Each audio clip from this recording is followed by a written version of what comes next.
Mic টেস্টের জন্য কোরআন শরীফ তেলাওয়াত করা। অনেক সময় মাইক টেস্টের জন্য কোরআন শরীফ তেলাওয়াত করতে দেখা যায়, তো এটা ঠিক নয়।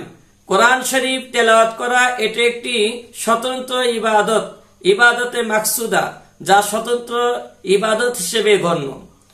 তো হাদিস শরীফে কোরআন শরীফ তেলাওয়াত করা বহু ফজিলত বর্ণিত হয়েছে।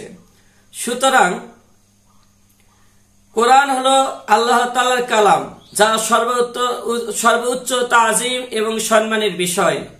তো কোরআন শরীফ তেলাওয়াতকে মাইক টেস্ট ইত্যাদি কাজের মাধ্যম বানানো এটা কখনোই সমীচীন নয়। তো এটা কালামুল্লাহর তাজিমের খিলাফ, কোরআন শরীফের সম্মানের বিপরীত চলে যাচ্ছে। তো অনুরূপভাবে মোবাইলের ইন্টারনেটের জন্য কোরআন তেলাওয়াতের ব্যবহার অনুচিত। তো কারণ মোবাইল নিয়ে টয়লেটে প্রবেশের পর কল এলে অপবিত্র স্থানে আল্লাহ তাআলার কালামের ধ্বনি বেজে ওঠে, যা কখনো কোনোভাবে কাম্য নয়। তো আল্লাহ তাআলা আমাদের সবাইকে দ্বীনের সহিহ সমঝ এবং বুঝ দান করুক।